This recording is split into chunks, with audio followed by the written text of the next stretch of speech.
हाँ, तो आप सब लोगों का पहले तो बहुत शुक्रिया कि इतनी देर तक संडे के दिन खासकर तो ये सबसे बड़ी बात होती है, एक दिन मिलता है हफ्ते में। मैं तो कुछ भी नहीं करता हूँ, तो काफ़ी वक्त से तो मेरे लिए तो संडे मंडे जो है वो फ़ोन पे पता चलता है देखने पे कि आज संडे है या मंडे, या अक्सर मम्मी से पता चलता है कि अगर शाम को 7 साढ़े 7 बजे के बाद मम्मी टीवी के सामने नहीं है तो वो पता चल जाता है कि आज सैटरडे है, संडे है, उनके सीरियल नहीं आ रहे हैं, तो वो टीवी के सामने नहीं है शाम को। बहुत सारी बातें हुई, एक तो ये सदारत की जिम्मेदारी, और वो पोस्टर पे भी उसने लिख दिया। तो मैंने जितना अपने बुजुर्गों से सीखा है, तो एक जिम्मेदारी के तहत मैं कुछ बातें आप लोगों को बताना चाहूँगा। किसी भी आर्ट फॉर्म की तरफ जाने से पहले हमें उस आर्ट फॉर्म के रीज़न को समझना चाहिए। तो अगर आपको नात कहनी है तो आपको समझना चाहिए कि आपको नात क्यों कहनी है, या कोई नात क्यों कहता है। आपको भजन लिखना है, आपको भजन कहना है, आपको पता होना चाहिए कि कोई भजन क्यों कह रहा है। आपको जोक सुनाना है तो आपको पता होना चाहिए कि किसी ने पहली मर्तबा जोक क्यों कहा होगा, जोक कहने का सिलसिला कब से शुरू हुआ, क्या ज़रूरत पड़ी कि एक स्टैंड अप कॉमेडी जैसी स्टार्ट फॉर्म आज उभर के आ गई है। उससे होता क्या है, जब हम ये जानने की कोशिश करते हैं तो हम उस फील्ड के पुराने लोगों को सुनना शुरू करते हैं। उससे हमारी ज़ुबान साफ होती है, उससे हमारा जहन साफ होता है, दिमाग साफ होता है। ऐसी बहुत सी चीज़ें मैंने आज सुनी जो बहुत ही नए जाविये थे, जो बहुत नई बातें थी, जो शायद ना कही गई हों पहले, या कम कही गई हों और कम सुनी गई हों। लेकिन मुझे एक कमी सब में, अपने आप को भी मैं उस फहरिस्त में रखता हूँ, कि मेहनत की थोड़ी सी एक कमी लगती है।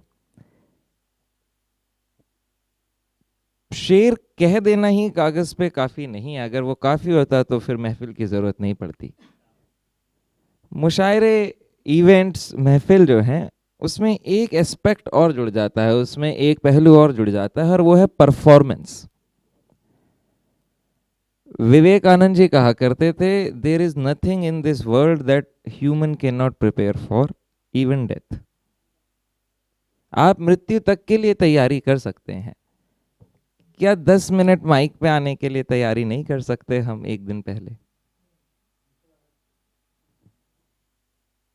मैं मुशायरे में जाने से पहले एक हफ्ते पहले मुझे क्या गज़ल पढ़नी है, क्या नज्म पढ़नी है, मैं उसे बाकायदा व्हाट्सएप पे रिकॉर्डर ऑन करके एक सांस में पूरा पढ़ता हूँ, उस हिसाब से सोचते हुए कि रिकॉर्डर ऑन करके कि अब मैं स्टेज पे आऊँगा तो बोलना शुरू करूँगा, एहतरामन इस्तकबाल करूँगा। तो वो सारा मेरे पास मुशायरे से एक हफ्ते पहले 12-13 मिनट की, तो मुझे पता चलता है कि मुझे एक शेर कहने में कितना वक्त लग रहा है, मेरे किस शेर पे मुझे थोड़ा इंतज़ार करना पड़ेगा, मुझे किस लहजे में कहना है, उसकी तैयारी की जाती है। उस एक हफ्ते में भी मेरे पे तो ये इल्ज़ाम अक्सर लगता है कि रोज़ ही शेर कह देते हैं, रोज़ ही गज़ल कह देते हैं इंस्टा। तो मगर अगर मैं 6 तारीख को मुशायरा है दिल्ली में ही, ऐवान गालिब में, जो मैं वहाँ सुनाऊंगा वो मैंने 2 महीने पहले ही वो एक एनवेलप में एक तरीके से सील के साथ बंद कर रखा है, उसकी मैं मुसलसल तैयारी कर चुका हूँ। आप लोग सुनना है, आप सोचिए आपको कैसा लगेगा कि मैं जयपुर से शेर सुनाने तो आ गया हूँ, लेकिन मैं सोच के नहीं आया हूँ क्या सुनाना है। अब मैं यहाँ आके सोचना शुरू करूँ स्टेज पे, तैयारी, क्योंकि और इसमें अलवी भाई जैसे सोशल मीडिया प्लेटफॉर्म्स के थ्रू फ़क्रे हिंदुस्तान को रीच मिलती है, फिर आप इस तरह के इवेंट्स कराते हैं, तो ये इस तरह का पूरे हिंदुस्तान में तो अब आया है, ये वेस्ट में तो ये कॉन्सेप्ट बहुत पहले से है ओपन माइक्स का। बड़े बड़े आर्टिस्ट जो स्टैब्लिश्ड आर्टिस्ट हैं वो ओपन माइक में जाना चाहते हैं। मैं इसलिए बड़ा खुश होता हूँ कि मुझे ओपन माइक्स में जाना है, क्योंकि मैं तो इसे उस तरह से लेता हूँ अपॉर्चुनिटी की तरह से, कि मुझे तो आज इतने जो लिखते भी हैं, जो कहते भी हैं, जो सुनते भी हैं और सुनाते भी हैं, ऐसे 25-30-40 लोगों के बीच में मेरी कोशिश ये रहती है कि मैं वो ना सुनाऊं जो मुझे पता है कि अच्छा है, मैं वो सुनाऊं जो मुझे भी लगता है कि क्या पता कैसा है। अगर हम आपस में ही, अपनी कम्युनिटी में, अपने लोगों के बीच ही एक्सपेरिमेंट करने से डरेंगे, अगर हम नई चीज़ों पे सोचने से डरेंगे, नई बात कहने से डरेंगे, नए तरीकों से कहने से डरेंगे, तो हम बाहर तो बिल्कुल नहीं कह पाएंगे। इसलिए ओपन माइक का कल्चर हमेशा आर्ट को बहुत ऊपर लेके जाएगा। मैं 2 साल पहले तक, अभी 24 फरवरी को 2 साल हुए हैं मुझे बहर में पहला मिसरा कहे। जुलाई में मेरी 32 साल की उम्र हो जाएगी। मैं जितने भी, बाबू साहब आप माजरत बा माजरत, लेकिन सब छोटे ही हैं, और वो एक उतावलापन दिखता है सुनाने का। मैं आप सबसे पूछ सकता हूं, मेरे लिए तो ये हकीकत है, उसकी वजह कोई और है कि मेरी याददाश्त कमज़ोर होती जा रही है, मगर क्या आप रोज़ जितना कहने में दिलचस्पी रखते हैं, क्या उतना सुनने में रखते हैं? मेरा रोज़ सुबह का 1-1.5 घंटा सिर्फ उठने के बाद मैं सिर्फ सुनने में बिताता हूं। नुसरत फतेह अली खान साहब की गाई हुई कव्वालियां सुबह सुनता हूं तो जो 1000 बार सुनी है उसमें कोई नई बात निकल के आ जाती है, और दौड़ता हुआ भागता हूं माँ के पास कि वो सुना है आपने, वो क्या कहते हैं, ये जो हल्का हल्का सुरूर है, ये तेरी नज़र का कसूर है कि शराब पीना सिखा दिया। तो माँ वो ये कह रहे हैं कि सिखा दिया, कि सीखना जरूरी है, शराब कैसे पीनी है, नजरों से पीनी है, गिलास से नहीं पीनी है। माँ देखो क्या कह रहे थे वो, हम तो ये सोचते थे कि शराब पीते हुए सबसे पहले यही कवाली चलाएंगे। तो उस दिन समझ में आ गई। तो वो आपके किस बात, किस शायर की किस वक्त खुलेगी, उसे मुसलसल सुने। एक शेर को पढ़ के सुन के ये ना सोच लें कि आज तो हो गया काम, वाह वाह वाह वाह क्या शेर था भाई, क्या कह दिया आज, वाह वाह। वो वाह वाह अब हो जाए तो फिर उसके बाद ओ हो पे भी जाए, ओ हो क्या कह दिया शायर ने। शेर तो यूट्यूब पे मेरे आज से नहीं है, 5 साल से पढ़े हैं, लेकिन 2 महीने पहले तक वो इंस्टा पे 900 ही फॉलोअर थे। तो ये जितनी तेजी से जो बुलंदी आती है, जो उबाल तेज आएगा, जो जवाब वो नीचे भी तेज जल्दी जाएगी। तो इसलिए बहुत ज़रूरी है। हमारे सर साहब कहाँ गए, नाजिम साहब, उन्होंने कही कि भाई जो बहुत तेजी से ऊपर कम वक्त में जो चीज़ निकल, कम वक्त नहीं होती, आपने कहा ना लंबा सफ़र होता है। सूरज से धरती तक पहुंचने में रोशनी का सफ़र है 8 मिनट 20 सेकंड के आसपास का, लेकिन सूरज के कोर से सूरज के सरफेस तक पहुंचने में 1,72,000 साल लगते हैं उस किरण को।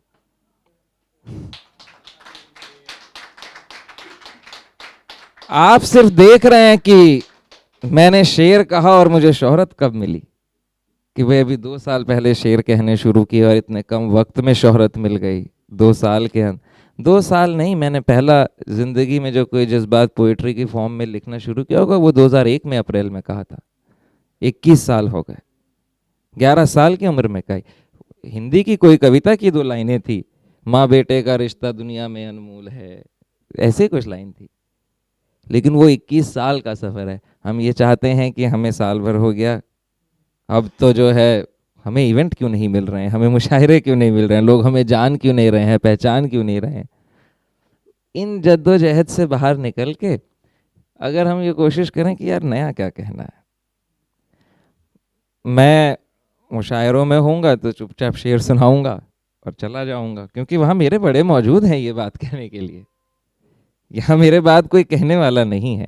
अगर मैं यहाँ से भी सिर्फ शेर सुना के चला जाऊंगा तो ये मेरी जो उनसे सीखी हुई बातें हैं उनकी बेअदबी होगी, उनकी बेकदरी होगी।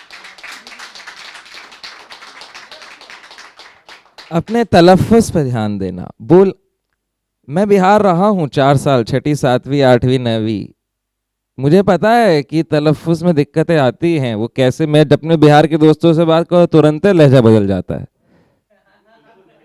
सोचते ही। लेकिन जब मैं शेर पढ़ने आया हूं तो मेरा नुक्ता इधर से उधर नहीं हो सकता, क्योंकि मैंने जिम्मेदारी ली है भाई कि मैं आऊंगा और मैं उर्दू अदब की खिदमत करूंगा, मैं उसका एक जर्रा बनूंगा, उसकी एक कड़ी में एक सिलसिला बनूंगा। आप ये जिम्मेदारी ना उठाएं। अगर आपको लगता है कि भाई 5 घंटे नहीं बैठ सकते हम, तो घर पे बैठिए, शेर मत सुनाइए, इंस्टा बंद कर दीजिए, कोई पूछेगा ही नहीं। किसी ने पूछा सचिन तेंदुलकर से बड़े होते हुए, बहुत पुरानी बात है ये, जब सचिन बड़ा हो रहा था तो पूछा कि भाई आप 16 साल के हैं, लोग आपको जानने लगे हैं, दुनिया भर में नाम हो रहा है, आप इतने बड़े बड़े बॉलर्स को फेस करने जा रहे हैं, तो आपको डर नहीं लगता या आपको प्रेशर महसूस नहीं होता, इतना मीडिया है, इतने लोग सवाल करते हैं?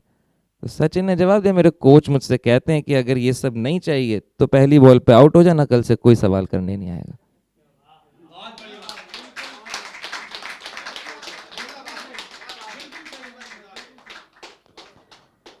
अगर आपको लोग बुलाते हैं कि भाई मैसेज कर रहे हैं और लोग 100 मैसेज कर रहे हैं, नहीं पसंद है तो कोई गंदा सा शेर पढ़ दो, देखना कल से कोई नहीं पूछेगा।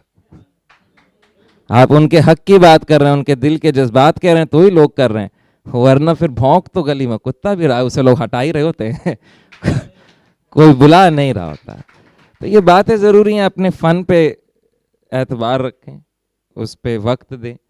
और फिर सबसे बड़ा फनकार तो वो ऊपर बैठा है, उसने अगर सुन लिया तो फिर कोई ना सुने, कोई भी ना सुने। फिर वो हजरत बिलाल का क्या किस्सा है, वो हजरत बिलाल इस्लाम के हवाले से, कुरान के हवाले से मैं अक्सर सुबह सुनता हूँ।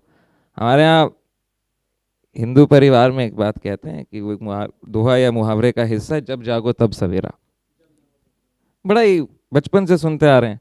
फिर एक दिन मैंने सुन ली कवाली, उसमें हजरत बिलाल का किस्सा है। वो कहते अर्श वाले भी सुनते थे जिसको, क्या अजान थी अजान बिलाली।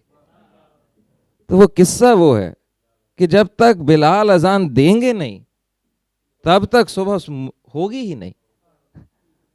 तो आप अपने फन पे इतना व्यक्त करें कि भाई मैं कहूंगा नहीं तो कुछ कहा ही नहीं जाएगा दुनिया में, मुझे कहना पड़ेगा, मुझे जिम्मेदारी मिली है, मेरे पास लफ्ज है, मेरे पास जुबान है, लेकिन अब मुझे ऐसे कहना पड़ेगा कि मुझे इनको नहीं जगाना है, मुझे उसको जगाना है कि फिर वो सुबह होगी भाई। तो आप उससे पढ़ें। तो ये बात है अपनी जगह। अब थोड़ी